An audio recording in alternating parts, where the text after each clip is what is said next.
Let's go to George Murphy, MHA. George, you're on the air. Bill Rowe, how are you? Fine, George. It's always a pleasure to hear from you. Well, boy, it's nice to hear you on there again. Although I do miss you in terms of that campaign I had going to get you in the Senate. One step at a time, sir. Okay. One step at a time. George, when you're ready, you let me know. Boy, I tell you. I think I'm ready anytime. I tell you, being an MHA is a tremendous honor and privilege and a great pleasure, but it's very, very challenging and demanding, isn't it, George? Oh, it is, but I got to say I love the job, and I live and I breathe this,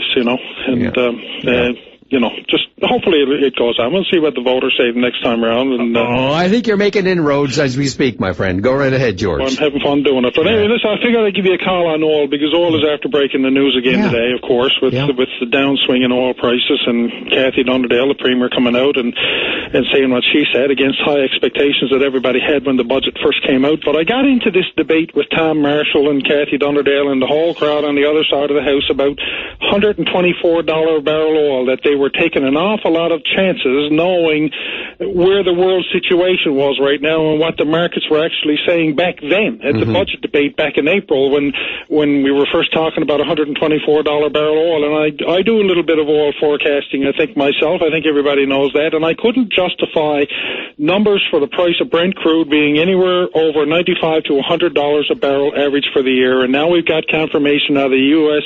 Energy Information Administration that they're not forecasting oil to be anything past that $100 a barrel mark. We've got Deutsche Bank out of Europe right now, the German bank, that is saying the same thing, that they're forecasting Brent at $103 a barrel for the rest of the year. So, and even then their numbers for 2013 are not even expected to be rising up anything consistently. So we're seeing a problem right now as regards to, number one, where government is forecasting, and they are spending the taxpayers' money on. And number two, they're also including these numbers as part of the debate for Muskrat Falls, and I have a problem with that, As regards to where they're getting their data through Pera was one of the companies that forecast, I think it was to the provincial government and the finance department at $124 a barrel, and I'll ask again, the same as when I asked the minister, I would really like to see Pera's numbers and see the models that they were using, because again, it's nothing that I was hearing out there in the markets and nothing that my own numbers were even showing. So I know that we're only early into the year here. Yeah. But we've got some big concerns as regards to spending. We have municipalities that are out there looking for a new funding formula and everything. And we only heard, I think it was Thursday or Friday, that government are now entering negotiations with the municipalities. And when they put on the poor mouth like this, what are they bringing to the table, for example, when it comes to municipalities? So we have got some really big concerns here. I tell you have. And listen, George, just on this oil pricing, international oil price, there's very few people who are as knowledgeable in the area as you are. And in the short term, when you make your weekly forecast a day or so ahead of time, you're most of the time, by far, you're dead on, no mistake. However, correct me if I'm wrong. Although you can have a good gut feeling about future oil prices, you can make have an educated guess about it. The fact is that nobody in the world knows where oil is going to be 6 months from now in price, do they, or 3 months from now, or a year from now? No, I beg to differ on that one, because I think that there's plenty of excuses. I'll say excuses right now, plenty of reasonings as the reasons why oil will not be increasing in the next little while. And, for example, the big one is the European financial situation and the debt load that some of the countries over there have undertaken upon themselves, I might add. Yeah. And at the same time, the numbers that they're going to be paying out in interest, the numbers that they were offering in interest for just to get some money into their countries, for example. And then you're looking at China and inflation fears in China and the degree of spending, There's an awful lot of figures here at play, and all of the downside. Prices not increasing, but are you able to say, with all your knowledge, and this is a question because I'm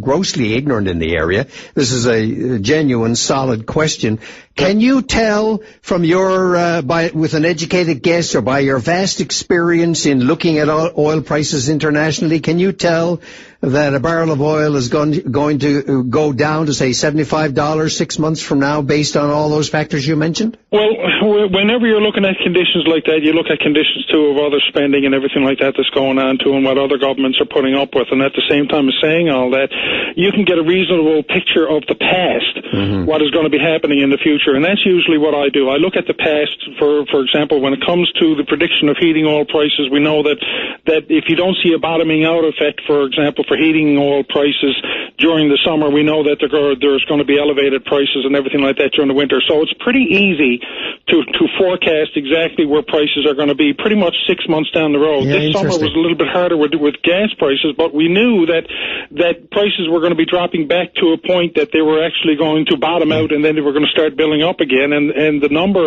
as of I think it was in late April when I forecast $1.30 a liter for the St. John's area. That's where we're at right now, and we forecast that for the second week of July. I mean, so George, correct me if I'm wrong again. The government, headed by Dunderdale and Minister of Finance Marshall, they were living in a fool's paradise, were they, when they based their budget and their expenditures and their revenue predictions on the price of oil at that time? I think that we can go back all the ways back to 1997. With the way that spending was done when it came to oil. We looked at the check and we went mad. And that's exactly the spending philosophy that these governments have had since 1997, when Brian Tobin first stepped out in front of the cameras with his famous finger over the dollar amount. Yeah. I'm pretty sure everybody remembers that. We all do. He was too ashamed. He was too ashamed to make the amount public. Yeah, exactly. So now we're looking at government having to put restraints on spending. We're looking at having to question the numbers from PERA too at the same time, because at the same time as that, consumers are going to be looking at an electricity rate increase based on oil at $119 a barrel too at the same time. And again, the data to support oil prices is relatively weak. We, even without looking at the reasonings what PERA used in order to justify the price at $124 by the end of April. So we've got an awful lot of questions here to be asking about how government was initially spending our money going all the ways back. Well, George, it's great having you in there making these points and asking these questions. You or one of your colleagues in your party, and this goes for the Liberal Party as well, the opposition parties, in other words, who want to comment on the federal government's talk about enhancing the purification of waste water in the future, and the fact that one crowd is saying it's going to be $40 billion, the federal $40 billion extra to do that, and the provincial governments are saying, or the federal government is saying $5 billion. I mean, that's a big discrepancy. Sometime in the future, get back to us, you or one of your colleagues, and tell us what you think of all that and where the federal government should be on contributing to the cleanup of waste water in our land. Bill, I'll do that certainly, because I mean that's a big issue too as well for municipal affairs, and is one of my critic areas. So I'll be pleased to address that one. Oh, well, thank you, George. Nice talking to you as usual, sir. Bill Rowe, have a good one. And same to you. See you now. Bye-bye. Bye-bye. George Murphy, he must be, I'm not putting words in his mouth, but when you're so knowledgeable about international oil prices and you hear people babbling, for years and years of study, and you hear people babbling on, myself included, about this, that, and the other thing about oil, it must be just a little tiny bit frustrating.